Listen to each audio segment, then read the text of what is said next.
Good afternoon, everyone. Respected members of the media, distinguished panelists, organizers, and all those gathered here today. We thank the Almighty God for this auspicious day. And on behalf of the Cookie Students Organization, D&NCR, I welcome you all and thank you for your presence. आदरणीय media प्रतिनिधिगण, सम्मानित अतिथियों और यहाँ उपस्थित सभी लोगों को सादर नमस्कार कुकी स्टूडेंट्स ऑर्गेनाइजेशन की तरफ से। Today's press conference is not merely an event. It is a testimony of pain that has continued for years, of voices that refuse to disappear into silence, and above all, a testimony of people still standing despite unimaginable loss. जैसे हिंदी में एक कहावत है, जब न्याय मौत हो जाए तब आवाज उठाना ही लोकतंत्र की आखिरी उम्मीद बन जाती है. When justice falls silent, raising one's voice becomes the last hope of democracy. So we are gathered here today because silence is no longer an option.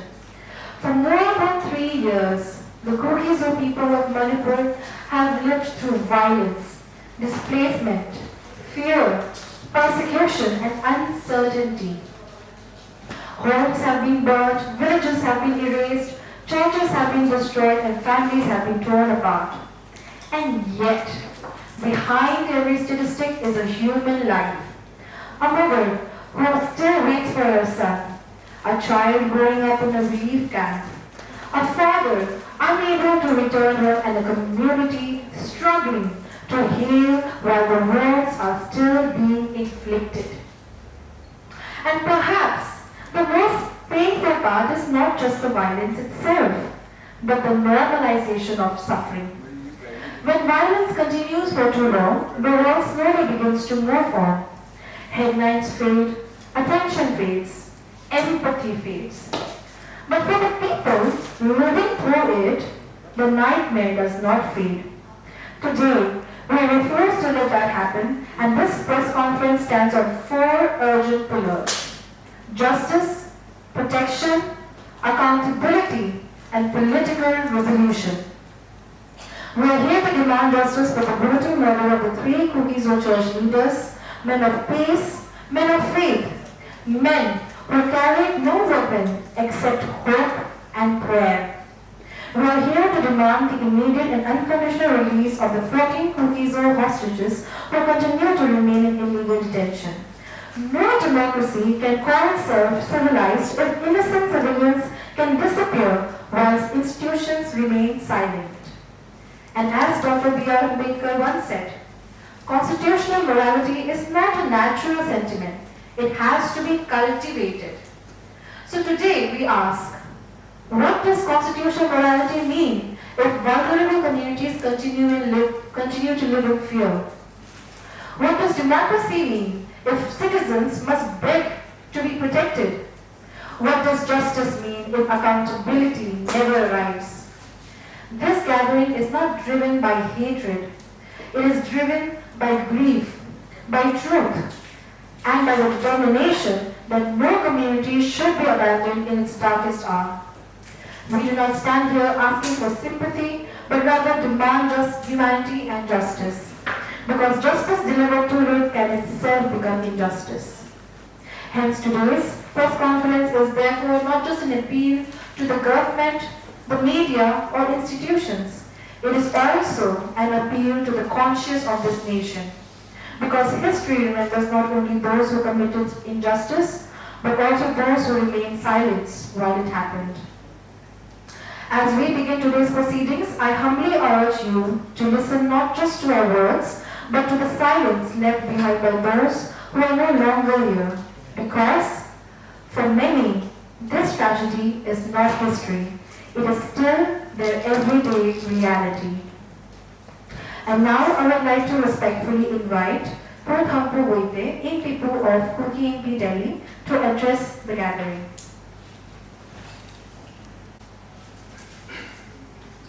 Very, very good afternoon to everyone. I thank Almighty God for this privilege to hold press conference related to persecutions and targeted victimizations of the Kuki-Zo people in Manipur. I, on behalf of Kuki Inti Delhi, Kuki Welfare Association Delhi, Kuki Student Organizations and Delhi, warmly welcome victim family, panelists, media hosts, elders, different civil society, and to every citizen who stood behind us. For this moment, I would like to explain some important points first in our own local dialect, and after that I will get back to English again. Ipamin, amasa ikabang hat ay biwatin kang ba. So let tunya iti bona wi isi masang bi. Iso PO pastor kum ikabo ati ay sungi te o ibin ay mo in ati ho line na tungem pinai kum do bin. So le ati san lai ho zong patinin dam na ay bi te ki ikinet la hi. Patinin lumon na hamon na iti pastor kum ko ta hin sungi te tuma pitaw at ito hi. Iti tu chan gejin mi tung ki thana chunga hin kol do na sa injong government ane in iti achu Kuki in Manipur hi in civil society da ho hi chuta ne puna ja ham khanin Kuki nam in pi a hi na khatau ki nin ja pun chu tunin ko hi Kuki zo cha te um na mun zo si India nam ka jang na ki rong le really boarding ko ki jong le tauna mountain do iman du press conference mountain do iman du hi tu du na in ji kha wa chu in bo hi ina hi jong le tin ge do tin kap le ma wa te in sum ti ta lo bin a ti kai do ho ti ge la hi tu ni ko hi iman hi pa du ki ai wo jong in nyen tu wa du le lo kha na pa ti shit we tiที่จะพาดินปีอ่ะอันที่เองเอาของมีปีหอยจงคุยกันเลยเป็นที่สายหินปันปีโอดับต้นเมริเกรซที่เองอามาที่Delhi University Department of Anthropology ของ postdoc fellow อันที่เองน้ำไงบัวมันไม่ยังหันหลังอีปีหลังเห็นเรากระโจนแล้วก็ดีเหมือนที่เราว่าปังยิงพัดที่อันนี้นะกินเขาเก็บอามาเลยกรีตเรนลัง space ที่ส่งแหละวิธีจุดนั้นปังยิงกระโจนแล้วก็กินที่เซลล์วินพิจารณาน้ำใหม่ดูนะที่ก่อสร้างนะอามาอัตตาสตาอันนู้นยังแต่อันเราอันเป็นสาจริงอันจุดเอาที่ปาตุเซกิดูอันทุ่มจันทร์เป็นลิซ่าตุนาอินฟันฟิโอปาทางมินละดงละที่อามาดูอันนั้นตัวคุมบอยเหตุละขบวยกระโจนที่อุ้มละว่าเกี่ยสอจง Vice President Admin นั่นโอยที่ตั้งตั้มเปียกกินมากินกับผู้ยิงเตะขณะที่มันว่าของปันจิตจงป่าถูกเซวินอาบานิจงตัวไอ้ห้องดินมุนาห้องไลน์ Professor เราทำตัวป่าถูกเซกิบินตัวนี้หัวพิจารณาหัวหินบอลปิวเม็ดพีสิลเขาจงที่ป่าถูกเซกิบินไอ้ตัวนี้ทางที่ที่เซโน่จนจุดอินทีนไอ้หัวป่าว่าไอ้เป็นอะไรจงเลยที่เซพักเลยที่หุ้นที่ถูกโกงงานจะถึงไอ้ที่จงตัวยินwe had in a press conference about it. We had in say it out. Today we hold this press conference because silence has become complicity, and one the law must protect and everyone. Whether it protect no one or not. First of all, actually, before entering into the main gathering part, we paid homage to the departed three pastors and may their soul rest in peace. And we also express solidarity to the bereaved family. And now, coming to the point, we mourn the three pastors and demand justice. The three pastors were a man of faith, not a fighter. Their only weapon was a prayer. They were targeted and killed in a broad daylight. This was a clear act of murder. And a fire has been lodged. Till today, no arrest has been made, and we are here to say their life matter. The killer must be booked according to the land, And our press conference demand arrest the killer now. Impunity is what fuels the next crime. And secondly, we would like to speak for the villages under constant attack. The Kukizo village have been reported and witnessed targeted attack, arsons and displacement, especially in Pangkopi, Senapati, Kanjong and Krut. Families are in relief camp, children are out of school, basic essential items are blocked to the Kukizo villagers, so that Kukizo villagers face famine, starvations, and untimely death due to lack of medical facilities and treatment. Under these pathetic situations, we want the state government, central government, to listen and ensure and provide security to all villages without any biases.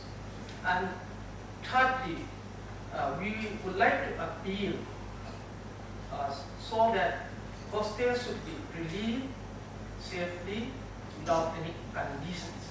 Today, both Nagas and Kukis civilians are reported as having hostages. It is our earnest appeal to both the state and the central government to rescue them safely. As the government, you have the forces to use it for all the citizens equally. Rescue them unharmed with unconditioned. To the state and central government, you have a duty to protect every citizen. If you can track hostage taker, why not you can trace the three paths killer?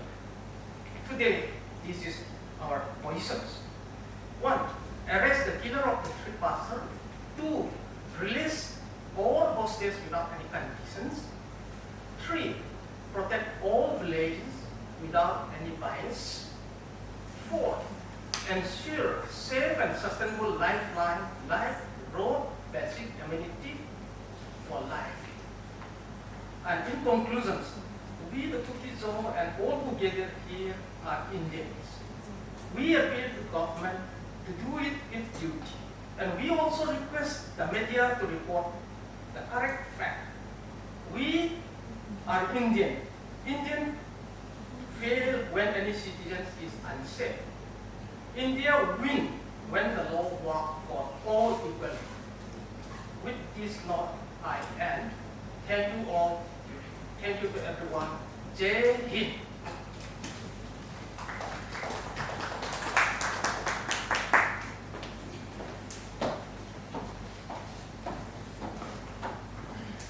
Thank you so much, sir. We shall now proceed with the first panel discussion, and we may call upon Dr. Mary Grace, who will be enlightening us on the topic Impunity Watch, why perpetrators of the killing of the three pastors remain free, and the role of NSCN, IM, and Meite's VBIGS. Thank you, ma'am.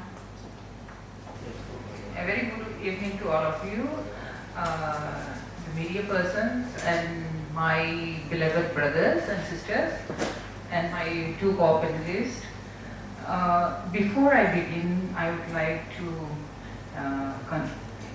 give my deepest condolences to the three pastors who have left us untimely because of the attack, the ambush by the gunmen, armed gunmen. And also my prayers for the injured people so that the Lord will heal them and they become strong again.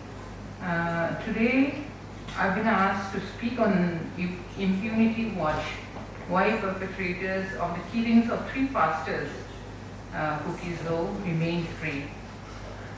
I think even before I begin with the three pastors, we have to know that for 3 years, how many Kukizo people have died.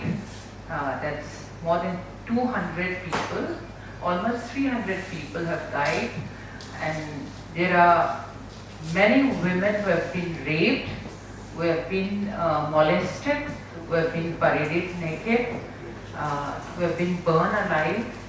But till now, the impunity is that till now for 3 years the state government or the central government has not made any arrest for the people who have been chopped, who have been burned alive, and who have been raped.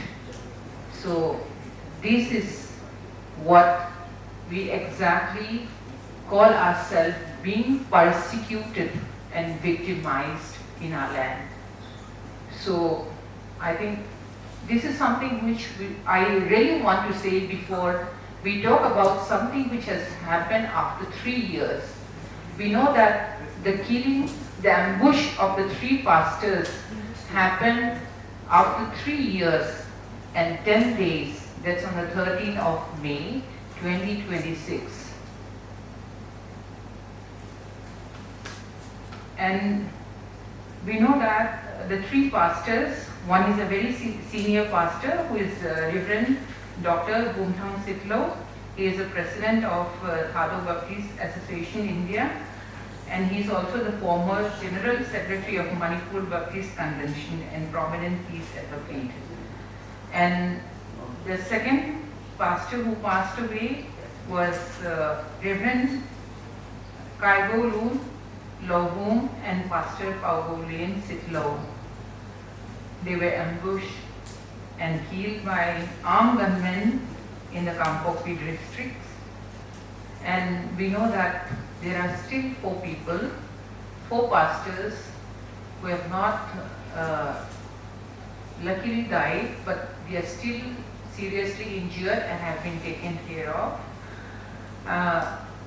These pastors, they have gone on a peace mission, visiting, previously they have gone to Nagaland also, and they have gone to, on that previous day, on the 12th of May, they were in Chirachandpur, and they were returning from the first United Baptist Convention in Chirachandpur, which focused on peace and reconciliation among the tribal Christian communities. Because we know that for 3 years there was a state-sponsored violence which was carried out by the village VBIGs, valley-based insurgent groups. And they were mostly the Arambai Tengol and the Meitei Lipun. So after that, sadly from 2026 February, I in fact would say that it's a continuation of the state-sponsored violence, because we know that there's already a buffer zone which has been created between the Meitei communities, Meitei area and the Kuki area.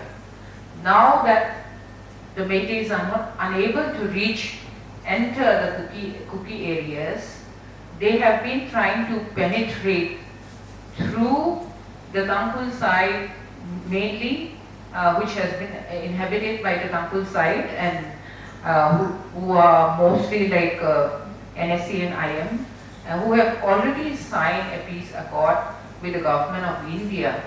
But the sad thing is that it is believed that the NSC and IM has been working with the proxy organizations, proxy groups to attack the Kukizo people. And in a way, it seems to me that there's a continued state-sponsored violence, because what you have to know is that NSC and IM is a group which has been spearheading for a greater Nagaland, and they have already signed a accord in the 1990s with the government of India, and they have some ground rules where they cannot ambush people, where they cannot attack anybody. So, and The sad thing is that the ambush, they were traveling in 2 vehicles and the ambush happened in a broad daylight. The ambush occurred around 10 to 11 a.m. between Kodsim and Kotling villages. And one thing we have to know is that even if it happened in the Kuki villages, Kuki areas, doesn't mean that it's a huge stretch of land where anybody can just go and attack, so that like it's very easy to say that it's an attack between among themselves. So this is one thing which there's some propaganda saying that how can the NSCN or like its proxy groups go and attack because it's in the Kuki area. But we need to be clear that it's a jungle and anybody is free to go and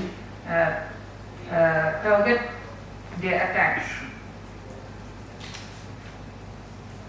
And the victims, they are all pastors, they are unarmed church leaders returning from a religious and peace-focused gathering. And it's a clear targeting of civilians working for harmony. Here, I'd just like to focus that people keep on saying that the Kukizos are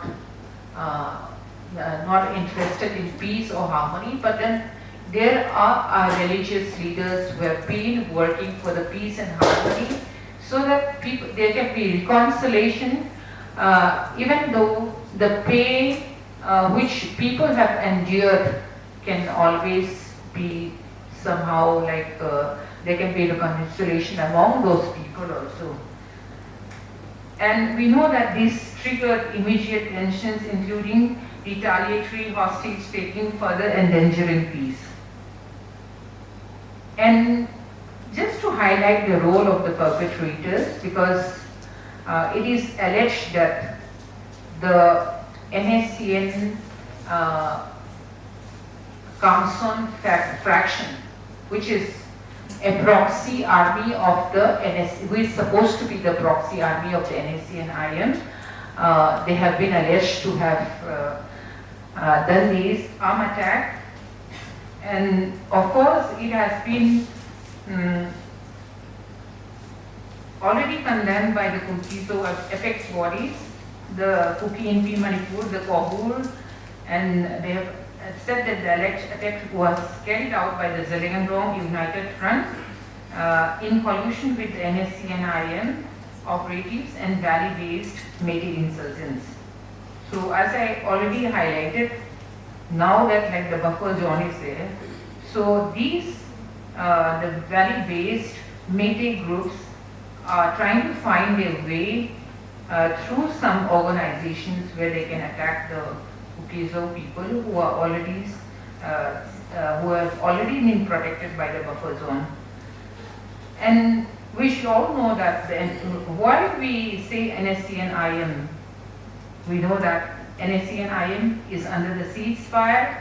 It is bound by a formal ceasefire agreement with the government of India since 1997 with agreed ground rules. And these rules explicitly prohibit offensive operations, ambushes, raids, attacks, causing loss of life and property, and activities that disturb peace. And these violations may be not, if not directly or through a proxy organization, may undermine the agreement and the peace process. Despite these, repeated allegations of direct or indirect involvement in attacks on Kukizo civilians persist, creating a climate of impunity. And now it seems like a proxy warfare and collusion. And the use of Naga splinter groups as fronts allows deniability while advancing broader agendas. This fits a pattern of exploiting and deepening divides between the Christian hill tribes, the Kukizo and the Nagas. And as I've already mentioned, these all have been, these are all mating attempts to pit Kukis versus Nagas. There have been concerted efforts by Meitei groups and leaders, including former CM, to engineer divisions between the Kuki-Zo and Naga communities. We already know that the former CM Viren Singh has already claimed that the Nagas are the blood brothers of the Meiteis. So these divide and rule tactic seeks to weaken unified tribal resistance and prolong instability for political gains. And here we have to come back to the Arambai Kengol because it is alleged that there are presence of Arambai Kengol. As we know that Arambai Kengol since the 3rd of May 2023, for 3 years, the Arambai Kengol has been acting with impunity because no arrest has been made. They have openly brought out their arms. They have whatever has happened to the Kuki-Zo people in the Imphal Valley, where that's the reason why the Kuki-Zo people have said that it's a valley of death, is because of the Arambai Kengol, which is supposedly founded by the Rajya Sabha MP, Mr. Sana Jauba and Biren Singh. So in 2022, and they are supposed to be a cultural organization, but they have become armed cultural organizations. And I need to come back because in Imphal Valley, we know that more than 6,000 weapons automatic weapons were looted, and more than 1 lakh ammunitions were also looted. So where are they? Of course, like when the president's rule came in the year 2025, there was a drop box saying that please come and drop your weapons, but I don't think like all those automatic weapons have been dropped. So this is the scenario. Like I'm just coming back for people who have not really known about how the 3rd May incident happened. So there are allegations that Arambai Kengol cadres have been camping in Sikibung, Ukkur districts, and operating in coordination with the NSCNIM. And this raises serious concerns about Meitei armed groups expanding influence into Naga inhabited areas, potentially using local proxies. Such movements and alliances appear designed to fragment the hill unity, prevent joint peace initiatives like those the slain pastors were part of, and maintain Meitei dominance in the state of Manipur while outsourcing violence. And while impunity persists, we know I can name that like since May 2023, there are so many incidents. Even in the Imphal Valley itself, like more than around 100 people have passed away. As I've mentioned, like there are many women who have been raped, who have been molested, who have been just recently also like the girl who have been raped, and after that she passed away because of PTSD, and all those things have happened, and then no arrest have been made. No, this is the reason why like the Arambai Kengol can continue with impunity, because they know that no law can touch them. And only from the Kuki-Zo side, you can just go and see like how many arrests have already been made, and there are people who are languishing in the Tihar jail, and there are so many, even in the case of recently also, and I have arrested 4 persons.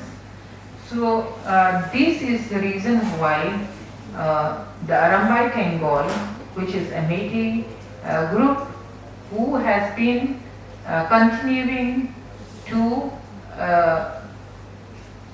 grow or go forward with impunity. Despite clear allegations, public outrage and identifiable patterns, and no swift, transparent arrest or persecutions. And in these, I just want to mention that in the year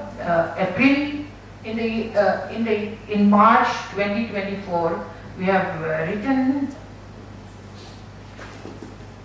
we have sent a list and annex where how many women have been arrested, how many women have been raped, and how many people have been burned alive. We have sent it to Sri Didi Patsalgikar, and you know, the acknowledgement came to me on 24th April 2026, saying that we have, ma'am, we are acknowledging that we have received the letter which you have sent it to Sri Patsalgikar, who was an IPS, who was a DCP at that time, and it says that the matter remains under investigation. So after 2 years, I received the acknowledgement. So just imagine, so what type of impunity those perpetrators would have, that they can go ahead and keep on killing people, or try and target even innocent people, and then just bring, I just wanted to bring that, we should all know that in the Imphal Valley, more than 300 churches and synagogues were burned down. And now, after 3 years, pastors who have been going around for peace and reconciliations have been targeted, and who have been killed, and who have been injured. And here it raises a very serious question that what are the ceasefire ground rules violations? Let's say for the NSCM, and which goes largely unaddressed, enabling continued operations undercover, lack of independent investigation, political interference, and selective enforcement create a culture of impunity. So it's always selective justice or selective injustice, either way. So we are getting two things, selective injustice as well as selective, and selective justice is for the Métis people, because where the perpetrators are getting justice. And this is part of a broader 3-year pattern since May 2023, repeated attacks on Kukizo civilians, churches and peacemakers with little justice. And what is the result? The result is erosion of trust, cycles of revenge, and blocked reconciliation.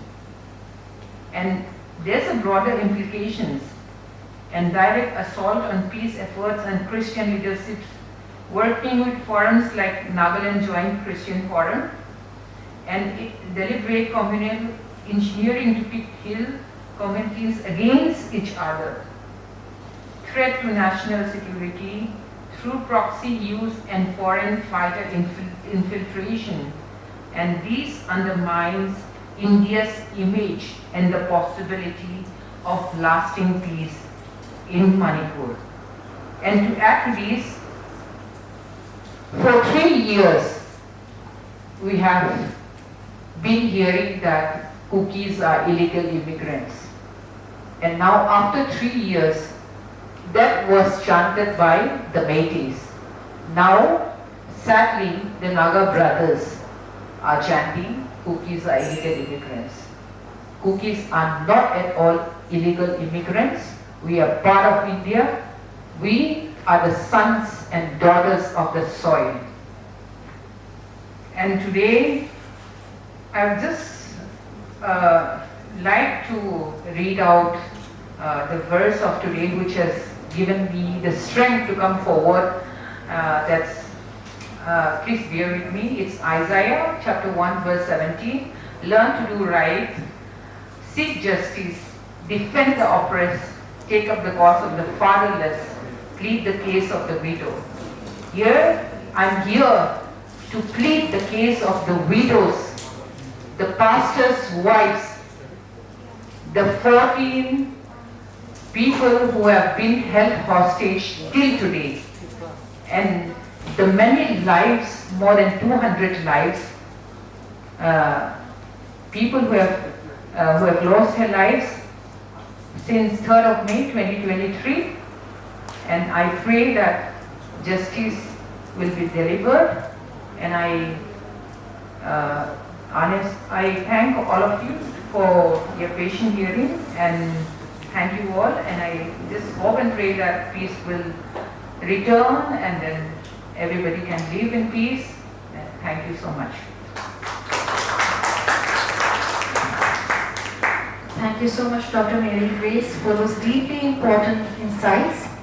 Your words remind us that justice loses its meaning when perpetrators continue to walk free, while victims are left with silence, fear, and unanswered grief.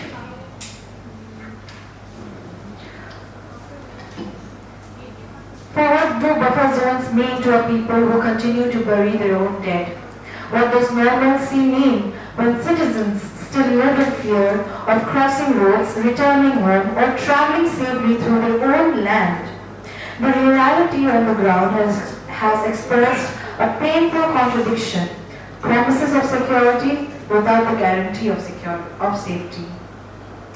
And impunity does not only protect violence, but rather it encourages it. And until accountability is ensured, peace will remain fragile and justice incomplete. We would now like to move on to the next panel discussion, and I would humbly like to respectfully invite Mr. C. Thamilnar Dongal to address the gathering on the topic, Land and Lives, Violent Encroachment of Kukizo Villages in Manipur. A very good afternoon, everyone. I have rephrased my presentation, the title as A Century of Displacement, Territorial Encroachment and Constitutional Erosion, the Kuki Experience in Manipur. Well, ladies and gentlemen, and the press, we stand before you today not to trade accusations, not to escalate the tension, and not to beg for sympathy. We stand here to place the facts on record, and here on this table, document the facts, record the facts, and these facts that I talk about are drawn from the royal chronicles, colonial gazetteers, parliamentary debates, census records, and constitutional provisions. And most recently, from the blood of our people that is still fresh on the ground. Well, before I move on to my presentation, let me make this very clear. Kuki-Jo versus Meitei, that is what the discourse says. And the present conflict between the Kuki or the Kuki-Zos and the Tangkhul NSCI I-am-led conflict. Let us understand the difference. First, the Kukis and the Meiteis. This conflict was a community versus a state-sponsored ethnic violence against a community. Whereas the present conflict between the Kukis and the Tangkhul Naga NSCI I-am-led is a conflict between two communities. And I am emboldened enough to say that, yes, there is no state, or at least at the surface level, no involvement of the state. Now imagine the institution of a new government in Manipur with a new chief minister and two deputy chief ministers in Senapati district, which is the northernmost district of Manipur, and Kangpokpi district. And where is the epicenter of the violence today? It is in these two districts. What does this portray? The utter failure of the state government. I would want to put that on record in the first place. Second, I would also not hesitate to say that the NSNIM, which is notorious for carrying out violent acts despite the existence of a ceasefire with the government of India, today, with its proxies, do not misquote or understand that ZUF, Zaliangrong United Front, has a faction today, and that faction is ZUF bracket Kamsong and ZUF bracket Jiantui. These two factions are in connivance, or you say collusion, with the NSNIM and operating in the Kuki inhabited areas. Why I say this is because ZUF and NSNIM, along with the proxies that I just said, have been in conflict recently, and there has been constant firing amongst themselves. Now, third, look at the discourse of the present conflict.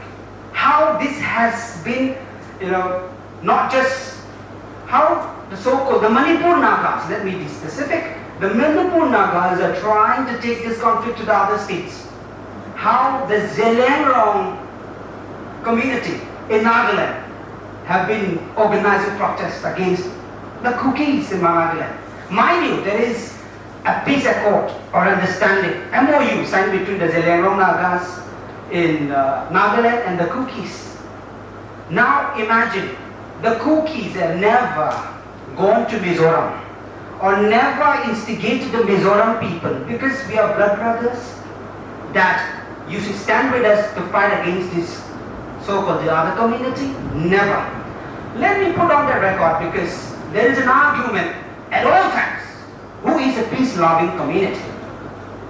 Now, the Naga United Naga Council, UNC Council President by the name Sod Wasum, when the killing of the Naga civilians happened somewhere in Ukrul, I think it was towards the beginning of this month, or otherwise late April. Forgive me for the incorrect, because I don't want to cite any incorrect dates. Because by mistake, Naga civilians were killed, and the blame goes to the Kukis. Because this was again so-called Kuki dominated areas. But the Kukis have unanimously stated that it was not their hand, but rather it was a misunderstanding between the NACN eastern flank and the NACN, which is again the faction of NACN that is operating in the northeast. The NACN eastern flank. Now, having understood all this, United Naga Council President Sod Wasum, on that day, after the death of these civilians, put on record that swift action will be taken against the perpetrators without proving or providing the fact who was the perpetrator or the killer of those civilians. And eventually what followed, what transpired, series of events of violence in Kamsong and Ukrul, and also the one today of which we are holding a press conference, the death of our three beloved pastors. Now, we must trace the roots. Well, I will come on to that a little later, but please allow me to also demolish how this narrative of illegal immigrants, foreigners, tag that has been given to the Kukis by the so-called the Beli community, the Meiteis and the Nagas in Manipur. Now, let me debunk them one by one. First, 9 categories of primary source documentation. I'm not saying this quoting from a newspaper. I'm not saying this out of thin air, but I am citing a legible a reliable document. First, you have the Taranathas, History of Buddhism, the Sri Ratsmala Royal Chronicle of Tripura, the Chaitharol Kumbaba Royal Chronicle of Manipur, the Gazetteers of Manipur, 1886, Z.A. Gearson Linguistic Survey of India, the Proceedings of the Indian Historical Records Commission, colonial census reports spanning 1881 to 1951, and military operation records of the British collectively establish one thing beyond dispute. That is, the Kuki people were here long before the British boots touched their soil, long before modern boundaries were drawn. Therefore, I can boldly say that the Kukis are never immigrants, illegal immigrants, or migrants, or foreigners, or illegal, or whatever name you call it today. We are never a colonial invention. We are, in fact, truly the indigenous community and the people of this country and this state called Manipur today. Number two, allow me to go phase by phase. Phase one, let us go back a little back to history. The colonial wounds, 1935 to 1946. But mind you, before I stepped onto this, 1917-1919, the Anglo-Kuki War was the only, or let's call it the most formidable war ever fought by a tribal community against the British imperialism. On record, this has been recognized by Doordarshan India, and this is on record in the British Museum in London. Now, this colonial wounds, why I say this is coming back to 1935-1946. This was a time when the reserve forests, the protected forests, were declared over the Kuki ancestral land without the acknowledgement, without consulting the Kukis. The Kukis who were administered under their chiefs. For example, Kangbum, Longja, Yangenching, Vangai, Kaimai, Tolbung, and others. These were declared reserve forests. These were declared protected forests without any compensation. This was the fault and the error of the colonial British. And this has led to what is called the extinguishing of our so-called Kuki customary rights. And that's where the root began. Number two, after independence, what happened? At least 67 Kuki villages. I repeat, 67 Kuki villages in Tamenglong, today Naga inhabited areas, Ukrul, Senapati, Sadar Hills and including Tenopal were uprooted.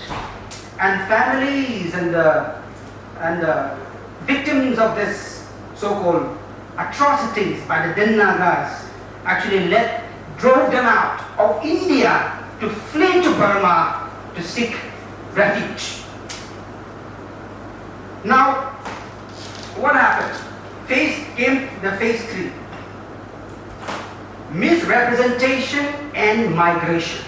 That was in the year 1967 and 1973 between. All of these so-called the Kuki victims who went to Burma to seek refuge because of the turmoil and the instability of Burma had to return to India to cross the border. And that's where the so-called the Kuki refugees, because of clerical error, was communicated by the DC to the SDO of the time, and that's where the Nagas and the Meiteis in Manipur have been basing their argument, saying that the Kukis are refugees. But let me debunk the same accusation by these communities against the Kukis, because at the same time in the parliamentary debates at that time, the parliament, the government of India did not use the word refugees. Rather, it says the repatriate Indians, and gave refuge and a place to stay in Manipur, welcoming them back to India. So therefore, the term called refugee has never been the so-called the official language of the government of India, but rather taken advantage by the so-called people, the community who wants to take advantage of the vulnerability of the cookies when they are at most dire need. Now, in fact, amongst those families that have gone, or those who sought shelter in Burma, were closest somewhere around 1,500 Kuki families, which were safely repatriated to India by the government of India. Now coming back to the phase 4, the constitutional protection and its quiet encroachment. Now, on the paper, the rights of the cookies are protected, but go deeper, you will see there is a quiet intrusion or encroachment into the land of the cookies. Let me cite a few examples. Article 371C of the Indian Constitution, which is the Hill Areas Committee Order of 1972. By the way, 1972, Manipur became a full-fledged state. Imagine, when the state became a full-fledged state, there was this called Hill Area Committee Order by the then President of India, Article 371C, to protect the rights of the tribal communities, including the Kukis and Naga in Manipur, specific to Manipur. What happened? That was done to protect their land system, their customary governance, their chiefs and headmen, and their autonomous institutions. However, in 2008, beginning 2008, through the office memorandum of 26 August 2008, this is for the press and media, please generously use it to cite when you report. Office Memorandum Order of 26 August 2008 and the subsequent allocation rules in Manipur, authority over village creation, recognition and boundary alteration was quietly transferred to the Revenue Department. Quietly transferred without the knowledge of the Kuki chiefs and the Kuki traditional governing body. This was done, yes, including without the consultation of the Hill Areas Committee, which was empowered by the Constitution of India under Article 371C to protect the indigenous tribal communities in Manipur, hill tribal communities. Now, what that move culminated into 462 hill villages brought under valley-based revenue jurisdiction. Today, we talk about buffer zones. We talk about valleys and the peripheries. But on paper, most of the so-called these valley-based revenue jurisdiction actually overlaps even deep into the tribal hill areas, which was done without the knowledge of the tribal people. Then 20 instances of valley sub-registrar offices exercising jurisdiction over hill area lands, and 192 hill villages placed under valley police stations. These hill villages are now placed under the jurisdiction of the so-called the valley police. Now coming to the phase 5. This was the 1992-1993 ethnic conflict between the NAC-NIM-led Nagas in Manipur and the Kukis. This has led to more than 1,000 Kuki innocent lives being lost. 360 villages uprooted. What was this done? This was done by the so-called the peace-loving. This was done by the so-called Greater Nagaland expansion ideology of the NAC-NIM. Because if you are demanding for a land, if you are demanding for a separate country, you need land. And therefore, the only vulnerable victim that come closest to them was the cookies, and hence the cookie paid the price. This was done by the so-called those who claim to be peace-loving. And like I said, more than 1,000 lives lost, more than 360 cookie villages, and even the cookie women were raped, assaulted, physically assaulted. The modus operandi, therefore, is not different from today's so-called the modus operandi which was done by the Métis towards our cookie women. Okay, coming to the sixth phase, the catastrophe that is still ongoing, coming to the present, since May 2023. More than 3,000 cookie homes in Imphal Valley burned, looted, illegally occupied or destroyed. Imagine the entire community in the state capital being uprooted from the state. Has this ever happened in any of India? Or tell me, is there any such incident elsewhere across the world? It only happens in India, and that too in Manipur, where the entire community cannot have access to the only state airport, means of transportation, which is the basic human rights, part of basic human rights. More than 7,000 cookie villages burned to ashes. More than 230, around more than 240 cookie lives, innocent lives lost. 491 persons injured. 41,500 men, women and children forcibly displaced and not rehabilitated properly even today. And the IDPs have a spillover not just across Northeast, but also even in the state, in the capital city of India, that is New Delhi. So hence this is not a communal violence in ordinary sense. This is systemic or systematic destruction on a scale that demands to be called what it is today. And the cookies are again at the receiving end. Now, coming to the next, we have the present conflict. Let me take you a little back to the present conflict, because many think that the killing of the tree pastors and the holding of hostages by these two different communities began on that day of the so-called ambush. It is not. Let me take you back to February of 2026.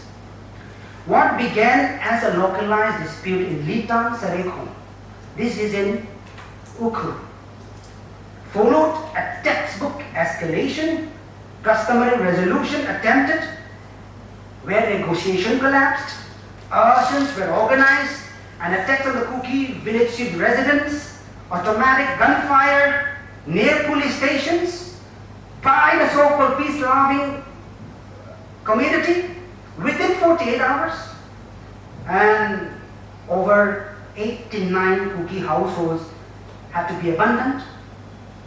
And again in March 2026, what led us a local so-called misunderstanding again spiraled further on in March 2026, where the Tangkul militants, NSCIM led, attacked Kuki villagers during Zoom cultivation. And here two innocent victims had to pay the price, who went to repair the village water pipe, to fix the water pipe because the drinking water, there was a shortage of drinking water, and by the name Thangboima, Munkim and Thingukin Vaite had to pay the price. They were abducted and the bodies found next day. Then again in April 2026, attack on Kuki villages intensified. And on 24 April, the villages of Mulam, Songkhel, Mongkochepu were attacked. 16 houses were burnt and 2 Kuki village volunteers were killed on their way to actually rescue the innocent villages of Mulam. They were again attacked through ambush by the so-called the peace-loving NACIM-led militants. And 18 April, this was the incident that I talked about. Because of this misunderstanding, the blame goes to the cookies, right? 18 April, Chinau Sang, Sokwung Nau, and Yurengam Bashun. These civilians were shot dead. And the blame was on the cookies. But the cookies counterclaimed that no, it was not our hand. Like I said, this was the spillover of the misunderstanding between NSNIM and the NSNIM Eastern Flank, the faction. Thinking that the tension between them should not escalate, somehow carried out an ambush again, killed innocent villages of their own, and put the blame on the cookies. That way they were able to de-escalate the tension between these two factions and within the communities in Ukrul and Kamzon. Now again on 12 April, of course, now 12 April, village authority issued a formal notice barring Indian security forces. Now this is before the onset of what happened, the killing of the two innocent Kamkul Nagas, but on 12 April, all of these were able to take place, and which were able to take place because of the so-called violence. So because of the local authorities dictate to the villages not to allow the security forces to enter the villages, and hence all of these ambush were able to take place. On the other hand, you use the civilians to seal the security forces. At the same time, you carry out the atrocities against the so-called your innocent, the other innocent villagers. Now, 13 May, that is the premeditated murder. I call it a premeditated murder because Reverend V. Sidlaw was a very prominent Kuki Joe pastor. He was also the General Secretary of the Manipur Baptist Convention, very influential, and he was a part of the peace commission that went to Kohima when tensions escalated between the Tangkul, Naga, and the Kukis in these districts. And coming back to the UNC President, Sot Warsum, who was also a part of the contingent, did not sign the peace agreement in Kohima. Can you see the dots? And now connect the dots. Whereas the Kukis were willing to sign the peace agreement. Now, who is a peace-loving community, who is not, stands out very clear. Now, let me conclude by saying that these are the demands. I know I take a little long time, but I don't want to keep you in a loop, in confusion. And I want to bring that to clarity. That is why I took more time. And these are the demands of the Kuki Joe community. Enforcement of Article 371C. Strictly, Hill Areas Committee. Of course, now the demand has been upgraded through separate administration for the Kuki Joe. Number 2, a formal inquiry into the 1992-1993 violence as well. Because the NSNIM led atrocities, killing more than 1,000 innocent Kuki people. No one is until today held accountable. And the perpetrator, Mr. Muiva, is still alive. Number 3, complete rehabilitation of Kuki IDPs. Number 4, accountability for the 2026 attacks, and then unconditional release of the 16 Kuki hostages. And last of all, the demand is, at a time when Kukis face displacement, insecurity, and uncertainty, the failure to guarantee their safety and constitutional rights is a matter of profound concern. The protection of Kuki lives, land, and identity through appropriate constitutional safeguard is essential. And hence, the Kuki unequivocally demand separate administration so that their constitutional rights are safeguarded and that they thrive just as the other Indians. So with that, I will close and thank you for your patient hearing.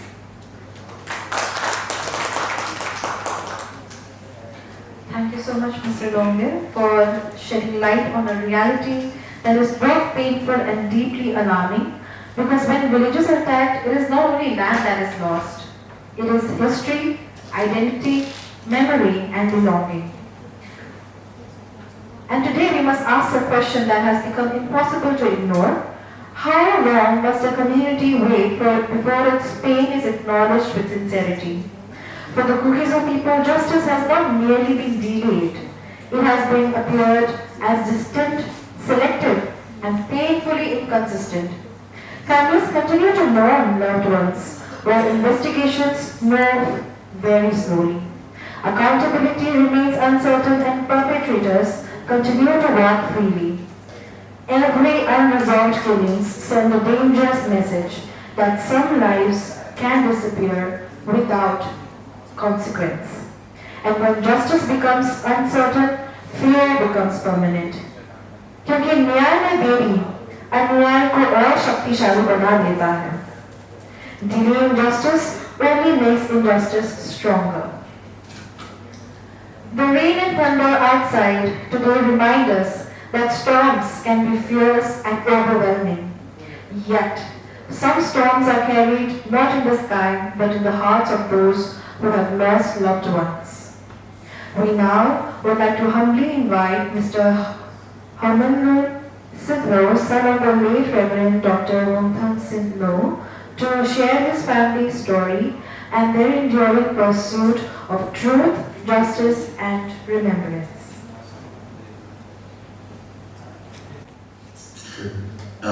First of all, good evening to everyone.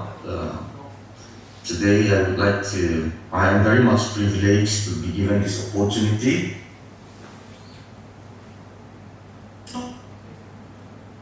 I would like to take the opportunity to thank everyone who has been supporting us through prayers and through various other means, and it is quite overwhelming.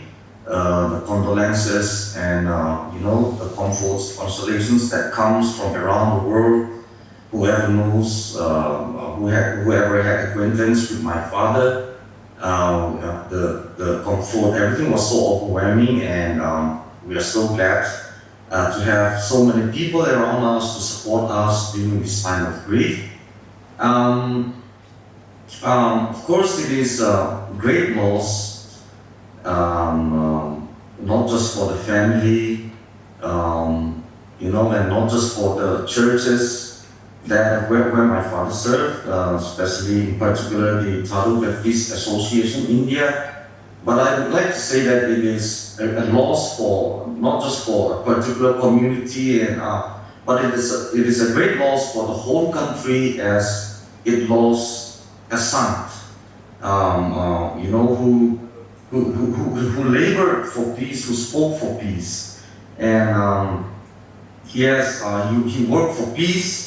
He spoke about peace, and he even thought about peace, and even initiated peace talks, and took a very important role to solve problems amicably and through peaceful solutions. And he wanted peace, and today I believe that if he was still alive, he would have done something to put an end to this current political or all this imbroglio.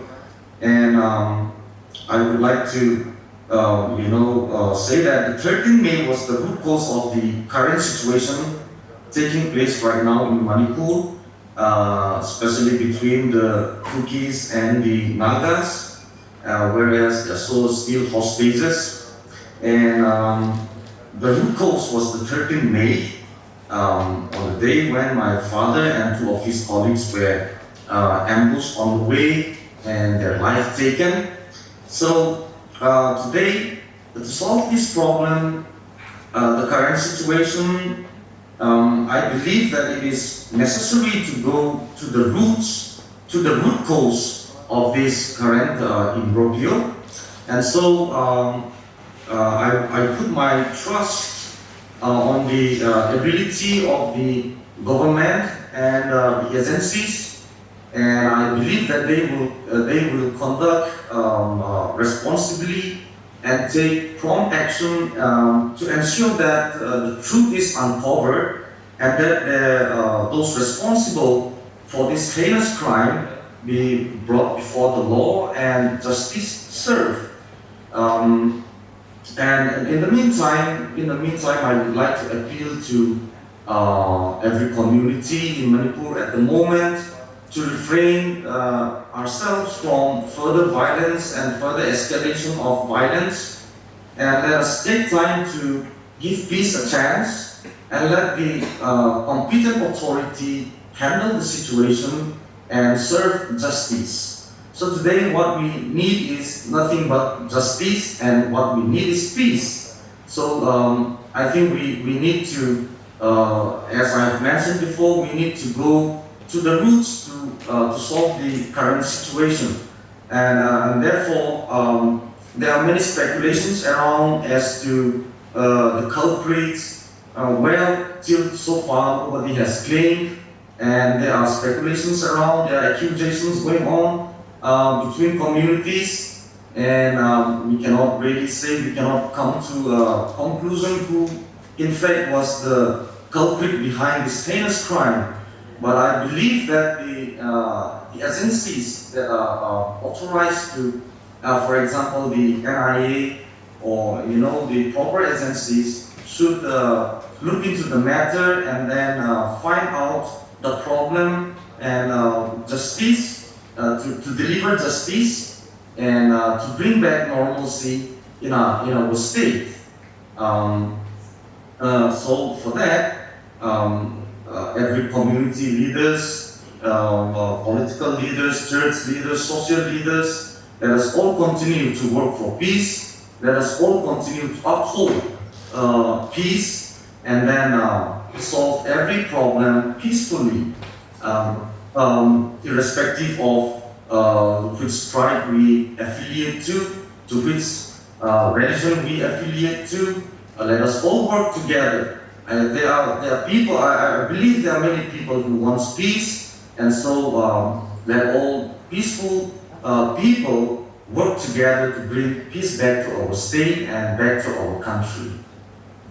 This is Hong Siplo. I am the son of Reverend Dr. V. Siplo, and thank you very much for this opportunity.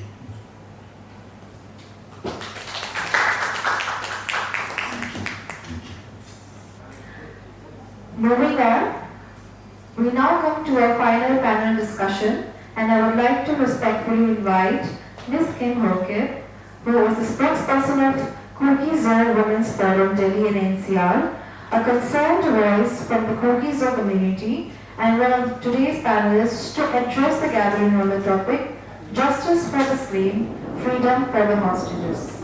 Ma'am, we are honored to have your voice with us today. Thank you, Esther. Good afternoon, respected member of the press, civil society leaders, community leaders, my brothers and sisters. Today, we stand here, we gathered here, not merely as representatives of a community, but as a human beings carrying deep pain, grief, and concern for justice and peace. My topic, as Esther had put it, is justice for the slain and freedom for our hostages. The Kuki people across the nation and beyond are observing this protest and press conference with heavy hearts following the #1 brutal killing of the 3 innocent Thado Kuki pastors, whom we have just heard from Dr. Reverend late V. Sitlo's son. #2, the continued hostage situation, which also involves our 14 Kuki men. And #3, and the incessant attacks on Kuki villages, which is still going on. As we all know, that pastors are not warriors. They are the shepherds of peace, prayer, and compassion. To target religious leaders is not only an attack on individuals or a community. It is an attack on humanity itself, on faith, and on the very values of civilization. we strongly condemn these barbaric acts in the clearest possible terms. We also raise our collective voice today for the immediate and safe release of the 14 Kuki men who continue to remain in captivity till today. Their families are living in everyday fear, uncertainty, and helplessness. No mother should have to wonder whether her son will return home. No wife should have to wait endlessly for the news of her husband, and no children should have to grow up in trauma because justice has failed them. At the same time, our village continues to face repeated attacks, threats, and intimidation. So innocent villagers are being forced to live in constant fear, while many continue to suffer displacement, insecurity, and emotional scars that cannot easily heal. Yet, despite everything, we are here today not to spread hatred. We are here to demand justice. We are here to demand accountability. We are here to remind the authorities and the world that Kuki lives matter too. Silence in the face of injustice only encourages further violence. Selective outrage only deepens division.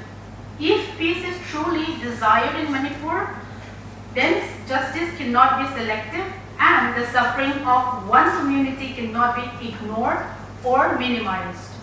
We call upon the Government of India, the concerned authorities, human rights bodies, churches and civil society organizations to act urgently and responsibly, ensure justice for the slain pastors, ensure and secure the immediate release of the 14 Kuki hostages, stop the ongoing attacks on the Kuki villages, protect innocent villagers without bias or discrimination, restore the law of rule and human dignity. To our fellow citizens across communities, we say this sincerely. We do not seek endless conflict.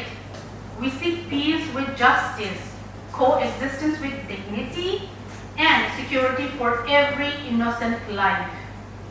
History will not judge us how loudly we shouted, but by whether we defended truth, humanity, justice when it mattered most.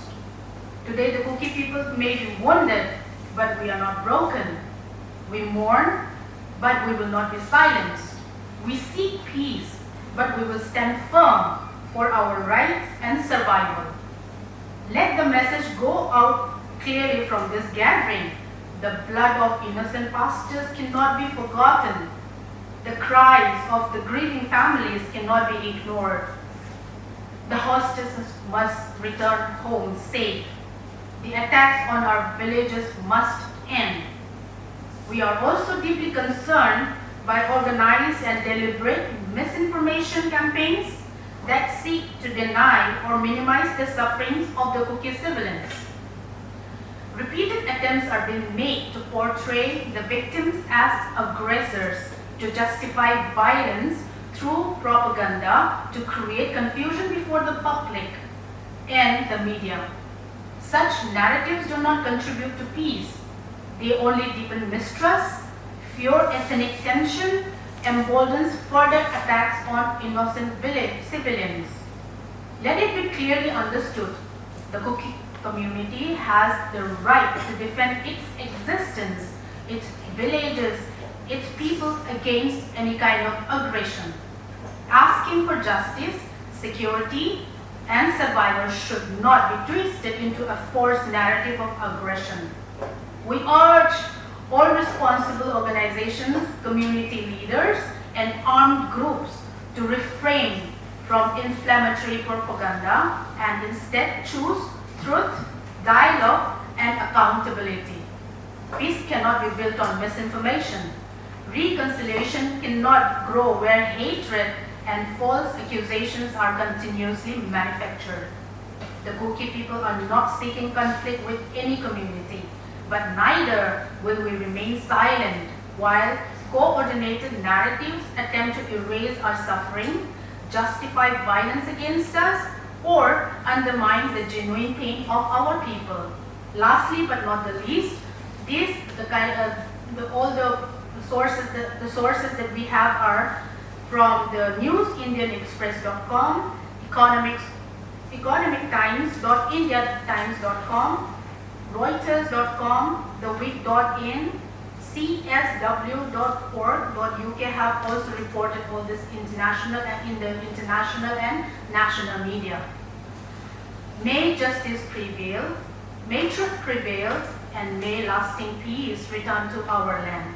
Thank you so much. Thank you so much, ma'am. Before we conclude, we have the privilege of hearing from one more voice, and due to circumstances beyond his control, we are now pleased to welcome Professor Pautham Hogib to the panel. Given the importance of his perspective to today's discussion, I would now like to invite him to address the gathering on the topic, Pattern of Targeted Killings, Documenting Attacks on Cookies or Civilians in Manipur. Sir, we are honored to have your voice and perspective with us today. The reason why we are gathered here today is one is twofold. One is to seek justice towards the pastors who were mercilessly murdered, not for any reason.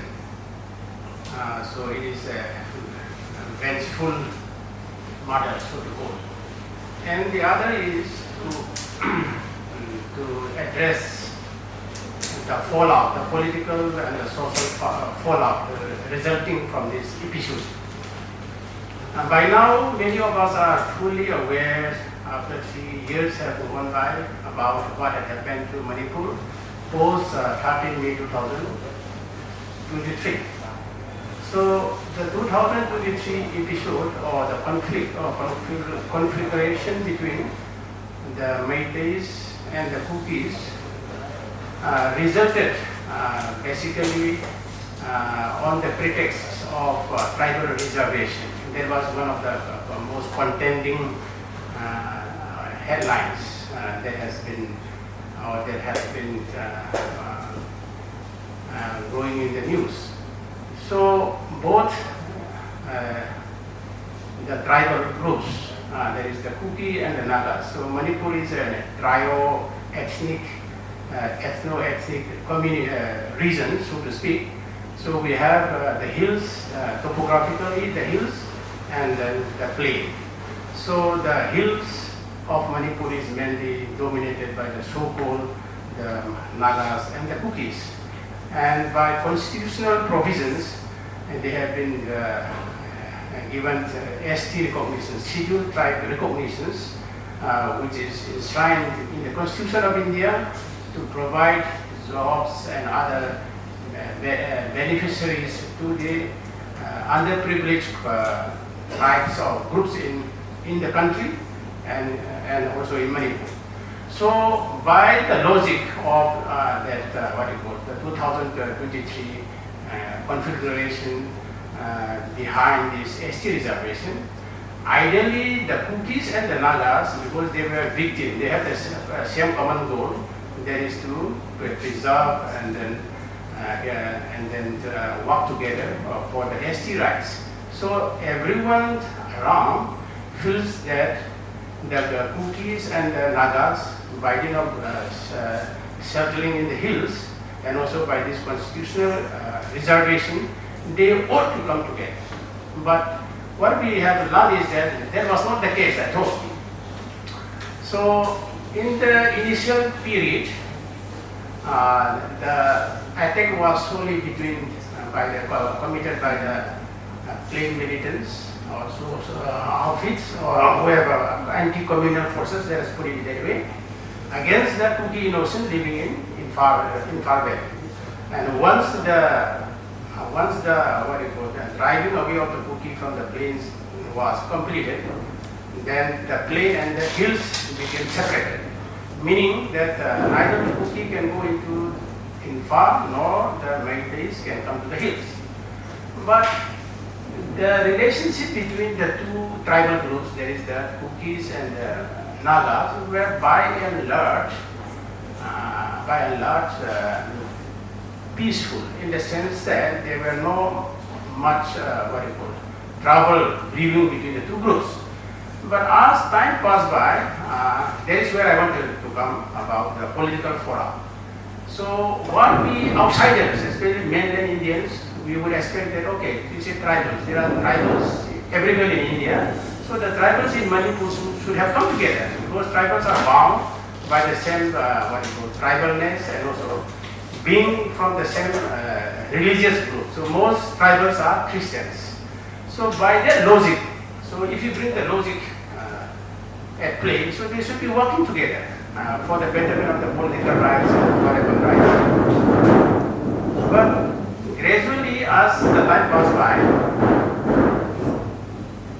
we have been witnessing from the perspective, also from the ground evidence from the Kuki side is there. Some of our fellow Naga tribals from Manipur. Naga is by the way a very large ethnic group. They are spread in many parts of Northeast India, but mainly those some Naga groups in Manipur. They started, say, in the opinion or in the view of the Kuki, they started instigating Kuki villages and kind of thing. And there is where the problem started. But the view from the Kuki side is that, okay, we should try all means to live together or to find amicable solution with our fellow Nagas. So we have many communalities, as I said, stated. So in no ways the Kuki wanted to be in confrontation with the Nagas. Is the opinion of many Kukis present here and also elsewhere.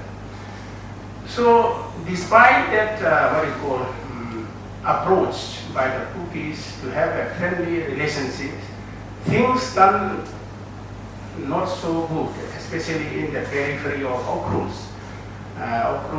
district, where we find what had supposed to be like a fight between two drunkards.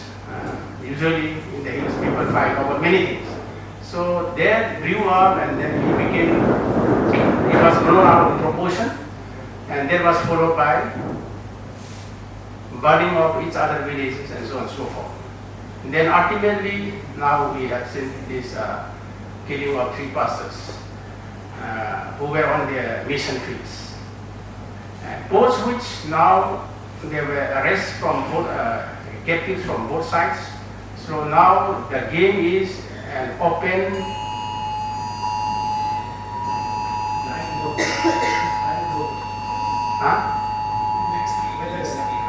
Okay. My time is over.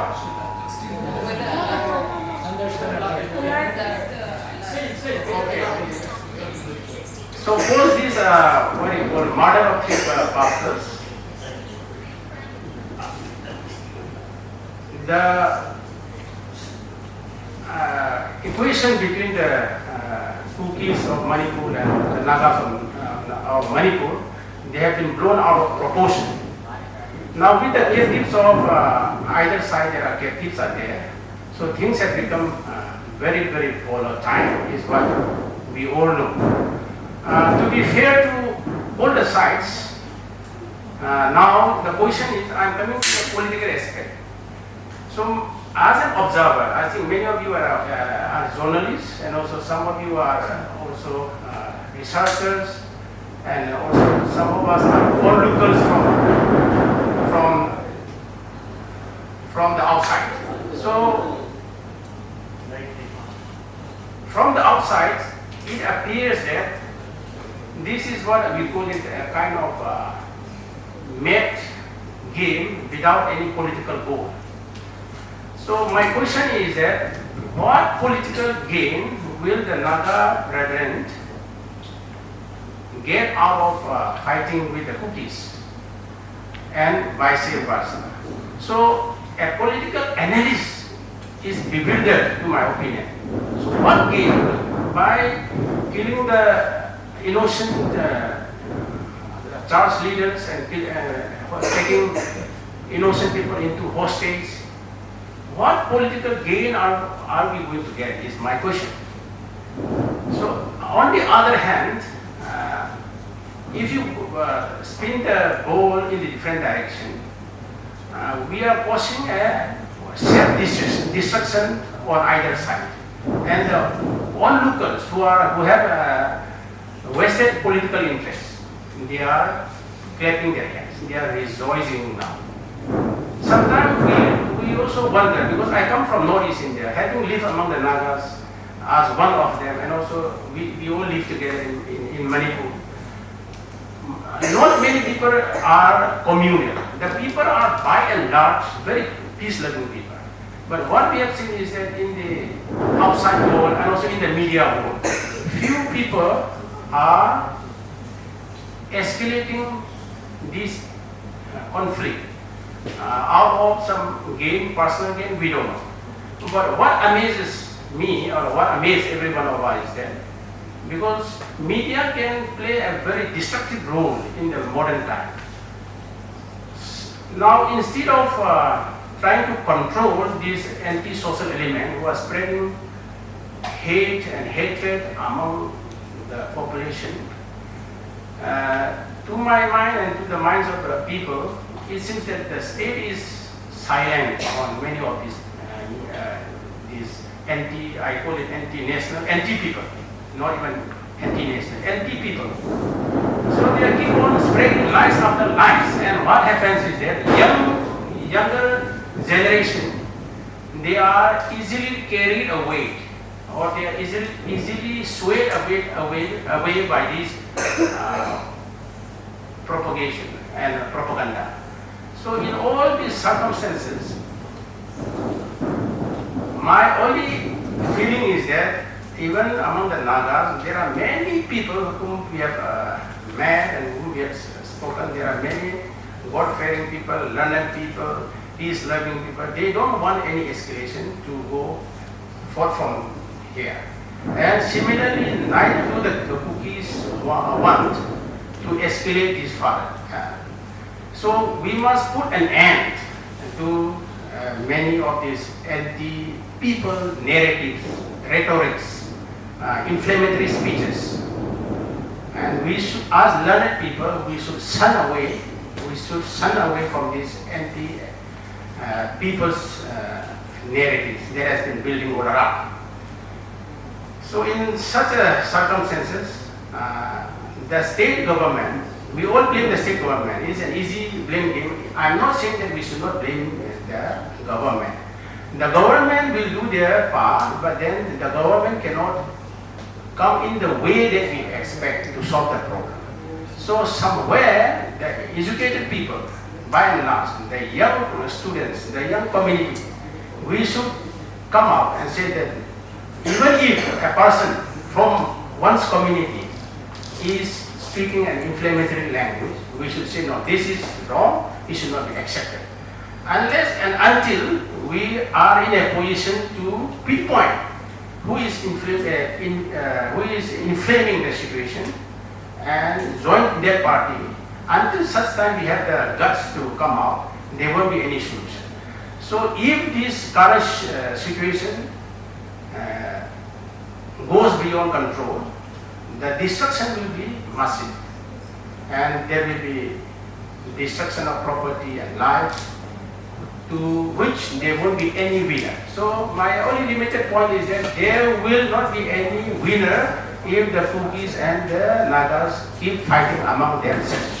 The only thing is that by dint of living together under that territory, which we in the academic world we call them the Indo-Myanmar borderland, in that region, we should try to find out. So I don't think any Kukis by now, especially I know they are not against the Nagas demand. The Nagas demand for integration. So similarly, there should be a mutual respect between the two groups, and whatsoever when we live together, there will be some incidences here and there. So we should come together and find a solution. Unless we do this, then the destruction will be beyond our imagination.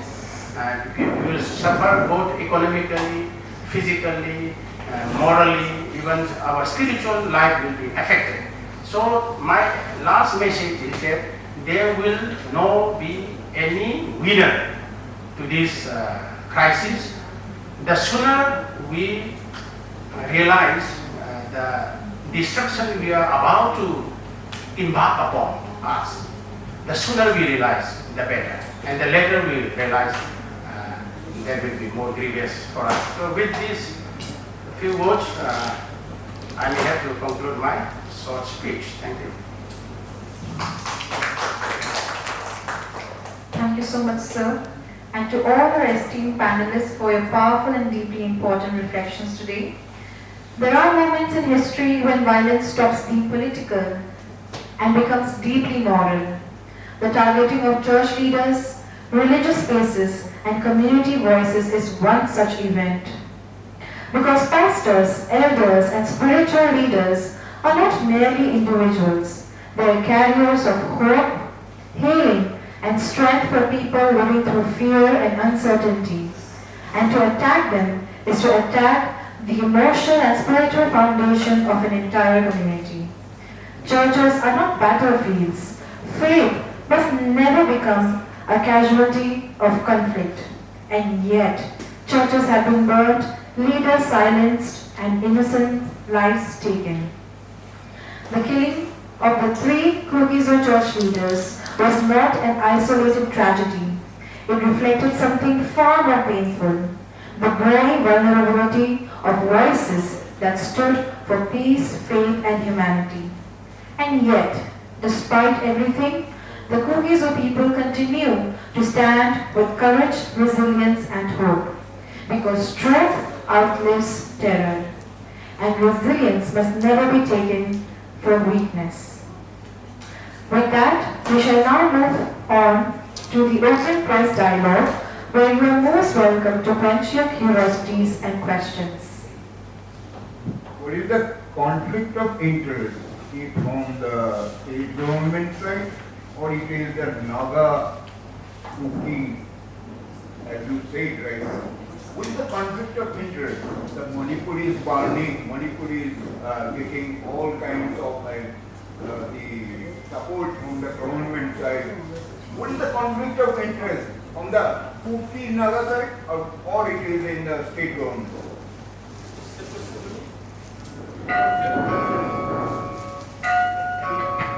Also, I would like to add on, please do mention the name of the panelists that you will be questioning. Professor. Okay, I had your question. So your question was, what is the conflict of interest, or the interest in the conflict? So, whose interest is being served in the current violence? As I said, by the logic that I explained, so the tribals should come together, because tribal across everywhere, in India, across India, share certain tendencies, certain communities. Now, whose interest is this conflict serving? Now, we cannot generalize it to my mind. I want to generalize it to the whole community. There are interest groups within each side. Or to put it, if the question is on the Naga side, there are certain interest groups who want to have a confrontation with their fellow Kukis, because it serves their political or their personal interests. I'm not going to name any person here, but I hope you got what I'm trying to say. So the Nagas as a whole, the Nagas of Manipur as a whole, to my mind, will not support this violence to grow further. Or even right from the inception, there were many peace missions, if you remember, not to escalate this tension between the two communities, between the two tribes. But within the tribal groups, there are groups of people, if you like, or if you will, who are interested, who benefits out of this escalation, and the younger people are simply carried away by such narrative. It's a very dangerous situation we are. Who can stop it? So now, administratively, the onus lies with the government. But And 3 years no, government. Oh, I'm not yet done. But we all know that government is not a holy cow or it's not a holy proposition. Okay. Sir, are you getting Take it from 1 minute, 1 minute. So even if the government try to be very honest in solving the problem, they have their own limitations. Are there. And the topography of Manipur is such that it is all hills. So where will all the army be positioned? Even if you keep all the entire army in all the corners of the hills, there will be still room for people who would like to commit this kind of act of anti-people that I described before. Before moving on. Once again, can I just add on to the conflict of interest? I think it has to be elaborated because one thing is that the conflict of interest is one thing which we talk about ST status for the Métis. We have to know that the Métis, they call themselves tribals, but they are not recognized under the scheduled tribe because they are more advanced. We know that, like with all these things, like because STs to be recognized as a scheduled tribe, we have criteria. So as such, the Métis are not recognized as scheduled tribe. So when these conflicts started, like we all know that, like how the Manipur government have been trying to include the Métis as STs through some court order and all those things. Like I don't have to explain in detail. And we know that why it is a conflict of interest. Why the STs who are the Nagas and the Kukis, they don't like the Métis to be included in the as ST is because we know that Métis because of their religion, which is Hindu, they already have reservation under the SC, OBC. So, and once they have the ST, they have all the reservation quotas, 100% reservation. So there will be no chance for the STs who are genuinely deserving people. That's one point. And why ST status for the Métis is that it's only because of the land. The land, because under Article 371C, the Constitution protects the hill areas, which they have been saying that it's 90% of the land, and the Métis living on the 10% of the land. And the 90% of the land, not all the 90% of the land is a livable place. Whereas the 10% of land, which is a valley, which is very much habitable, and where many of the institutions for the past almost more than 50 years, all the institutions, the universities, the hospitals, they have been set up in, they have been designed to be set up only in the valley, and no institutions have been put in the hill areas for the past 50 years. And now that they feel that, okay, the 10% is too less for us, we have to start, the only way to get into this land holding system of the 90% is to be an ST in Manipur. So this is the conflict of interest. I hope it is clear for you. Thank you. Sir, my question is with you. And question is about the blood relation of Kukijo community with the Nagas. Is Nagas now the victim of any propaganda? What will you say? Hello.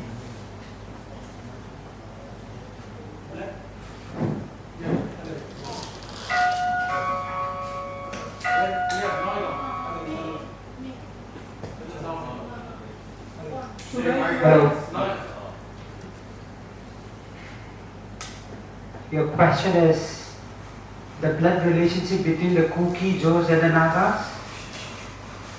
And is the victim of any propaganda now? the Nagas? Yeah, with the Nagas. I don't know, after 3 years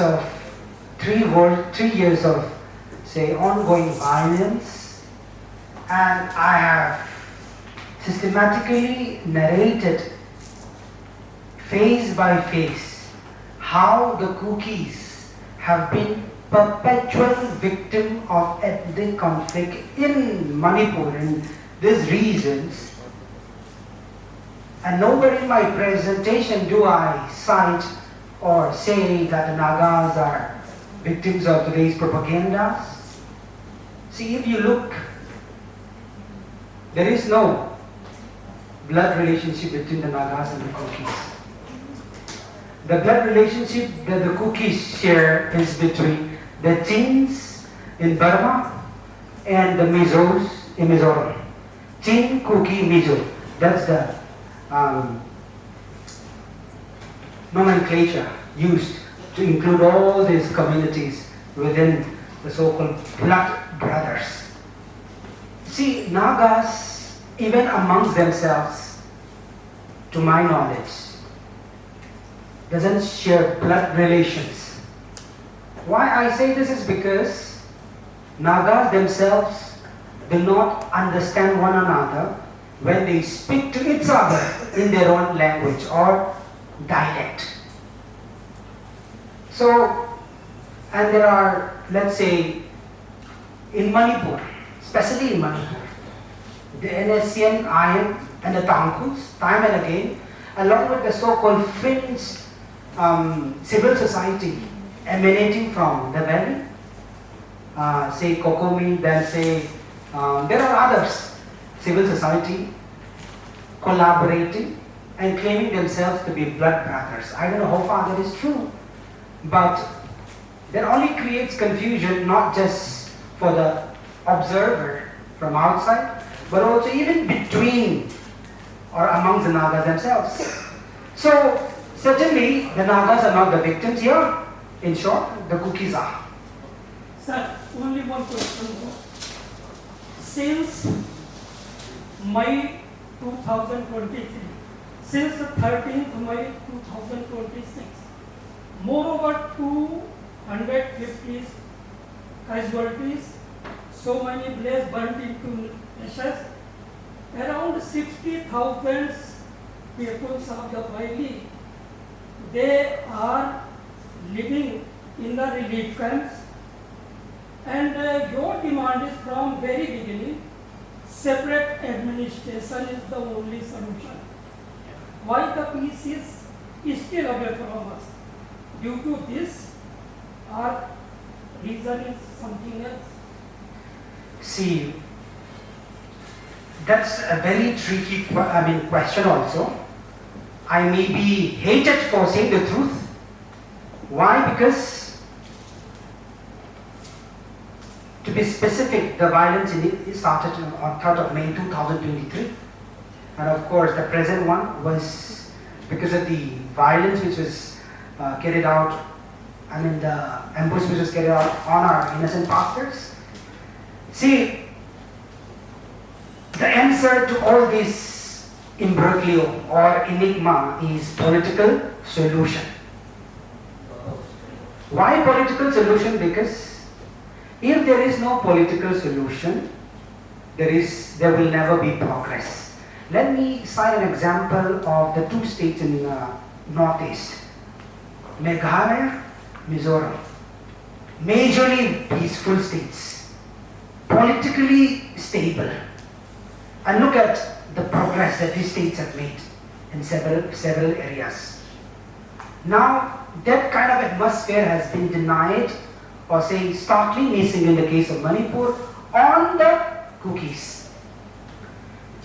So for years we have been demanding separate administration because we realize that under the dominant community who holds majority of the powers and who continues to violate constitutional rights meant for the tribal people under Article 371C, the Kukis realize that yes, like my co-panelist said, 90% of the land inhabited by the tribals, the Kukis and the Nagas, in order to safeguard the traditional rights, the land that belongs to them, obviously it is through separate administration. And the demand for separate administration became, say, more prominent because of the ongoing state atrocities against these communities. Yes, initially it was separate administration within Manipur, but now it is separate administration outside of Manipur. Now, how will the state, or say the acumen minds of the center will work out this problem and solve this problem, rest with them. But yes, it is unequivocal demand of the Kukis for separate administration, because once this separation is asserted between the Nagas, the Kukis and Meiteis, I am telling you, and I can promise you, there will be peace in this region. There is no other way. I can sweet talk, I can sugarcoat, but that will never solve the fault line that is already deeply drawn between these three communities. Separation, not for war, but for peace. That is what I always advocate. Thank you. Hello, this way. So my question is very simple. If the employment for the students and students are qualified and there is a health care, everything is in place, then the people have less time to assist the administration. And secondly, if there is any crime being done, then you have to have a surveillance by the drones. Now these are the drones are the natural ingredients of the surveillance from the air, and they can pinpoint the person who is taking such. Because this surveillance, you are a border state, and like in Punjab and in Europe, this surveillance by drones has become an essential part. Have you ever asked the administration to hold the healthcare, employment, because it is a state subject. They have to give you the, tourism, hotel industry, and many other activities can be done. And if you want your state to be tourism friendly, then most of the things are done by the state administration. How far your state is doing all these things, and your surveillance is done by drones? Okay, I will ask also my co-panelists to, supplement what I will be saying. See, coming to the facilities, amenities, there is basic and state subject provided to the citizens of the state is missing in Manipur for the Kukis in Manipur. See, time and again there are, say, commodities which are being transported from via states towards Imphal that traverse the Kuki-dominated areas. But we have not done anything to stop all these commodities. Now, of course, there's an economic blockade for now, but when it comes to supplies that is meant for the hills, it is always sabotaged by the valley people. Now, not only that, commodities, healthcare, education, sports, whatever facilities that, mention anything, there is no equitable sharing. Missing. That is the reason, one of the reasons when I say separate administration also includes all of this. Now let me cite one latest example. The MPSC, Manipur Public Service Commission interview was conducted in Guwahati for the Kukijo community. Now, I spoke to one of the aspirants who was shortlisted for the interview, and he said, we demanded to the government to allow us to use the state, what is called state Bhavan in Assam, Guwahati. They were denied. student who clears this exam, I had to travel from Churachandpur or Kangpokpi to say Guwahati to appear in interview, has to spend a lot of say expenditures, and the state is doing nothing about it. No reimbursement of all the expenditures. So many things, layers after layers. Now coming to that surveillance part, see, as a democratic country, as a free country, I will never encourage surveillance for that matter. But I think the only solution to this sort of so-called finding or pinpointing those lumpen elements creating instability in the state or amongst the citizens must be done, yes, by the government, but not necessarily through surveillance. And there are other mechanisms for a democratic and free country like India to ascertain the rule of law. And I believe that civil society does play an important role in the context of so-called ethnic violence in Manipur.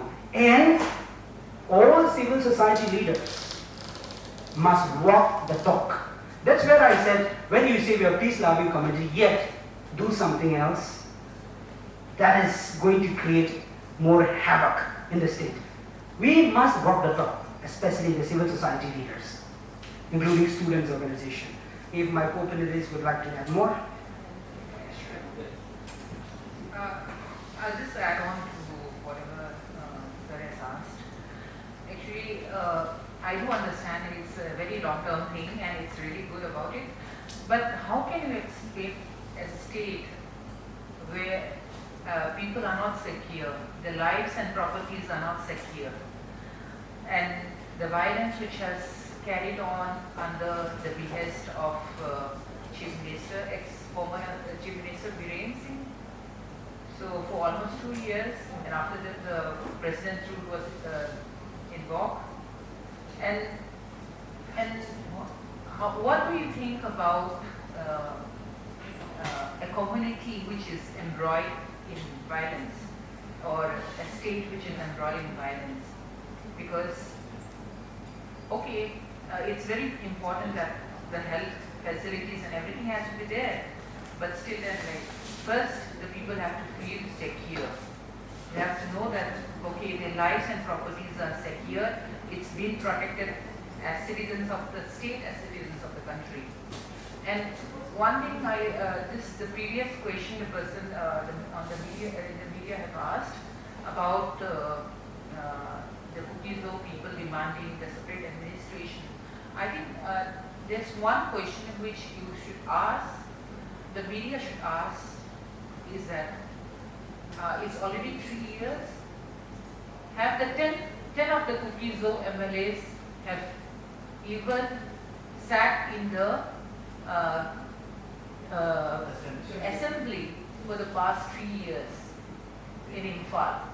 So if the MLAs are not secure and if their lives cannot be protected, what do you think about the common people? So this is the reason why the common people have been affected. And this is how can you protect more than 7 lakh people, almost like 7 to 8 lakhs people, when you cannot protect the 10 MLAs who have the privilege of getting all the police convoys and everything? If their lives cannot be protected, then what do you think? What is the last solution? What is the solution for that? So I think you cannot linger on like this, and you cannot put the lives of the common people at stake. I think this is what the media has to ask. May I cover that? Thank you. Second CM is we thought the run to the state. Second CM is the fit for run to the state. All you people like the second CM. Whether we like the second CM or the first CM, really that question is not for us to answer in a sense. We would love to have a Kukizo CM. That's straight and clear. Not for any other CM, to again administer to us. I was mentioning one thing, let me add more. One point was talking about MPAC exam. This is the biggest exam in the state. Yes, PCS, state PCS. And history of MPAC exam, you will find the cookies have always cleared the maximum, say, selection, have got always the maximum selection from the tribal communities. This year, very surprisingly, not surprising, but also surprisingly plus not surprising, the Nagas have preceded us when it comes to the number of those who have cleared the exam. Now you can also balance and see how things are panning out when it comes to even injustice meted out to the cookies, even at the highest level of exams. So the cookies have now turned to the central exams, central government exams, SSCs, banking and civil services. And when it comes to civil services, UPSC, IAS, IPS, no tribal stand next, second. No tribal stand, cookie stands second to none when it comes to UPSC at the national level. That is the level of commitment and hard work, but this has been toyed and manipulated at the state level. Thank you everyone, and we sincerely appreciate your engagement and the insightful questions shared by each one of you. This is also to inform that the panelists will also remain available for further discussions and media interactions following this press conference. So if further questions, you may meet them. I now call upon an executive member of KSOD and NCR to kindly deliver the concluding address. Okay. Good afternoon everyone. Before I start my concluding remark, I would like to call the VP Delhi people to give out the panelists our show of appreciation. Our executive will bring the souls.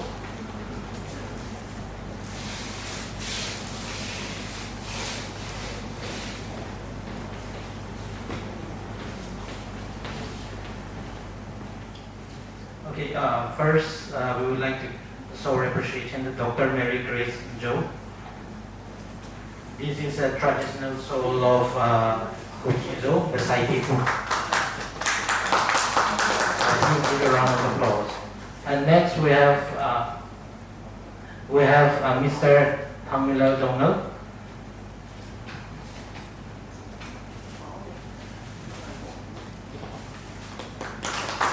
Give a round of applause.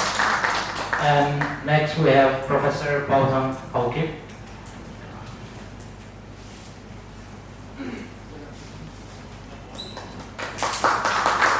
And last but not least, we have Ms. Kim Ho-kip.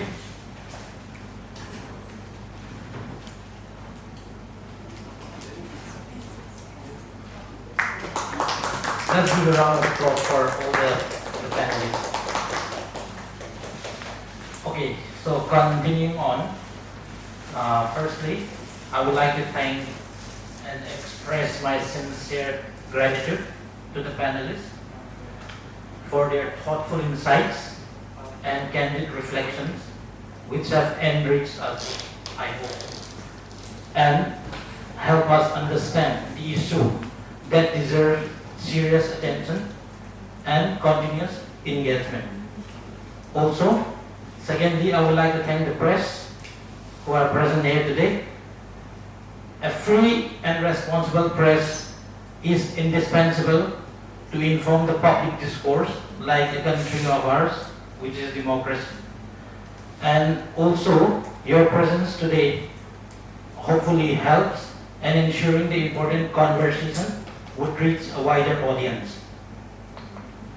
And finally, I would like to thank everyone in attendance here today for your time, your interest, and your participation. Meaningful dialogues can only occur when people are willing to listen, reflect, and engage with the society, As the saying goes, and also like some of us speakers have quoted, silence becomes complicity when injustice is allowed to speak unchallenged. So to end my speech, I would like to say, may today's discussion serve not as an end, but as a beginning and a step towards greater awareness, understanding, and finally deliverance of justice for the people oppressed. Thank you.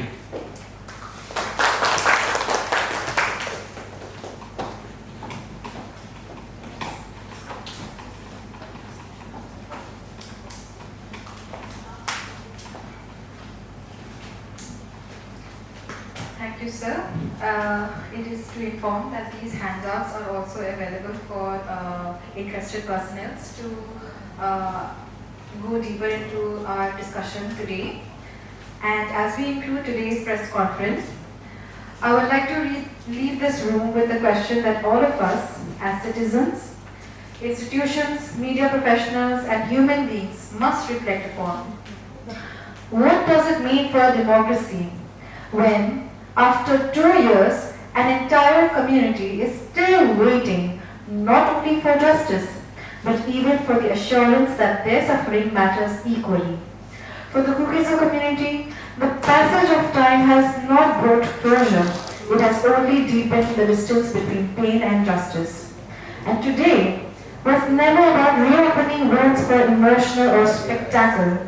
It was about refusing to allow suffering to disappear quietly from public conscience.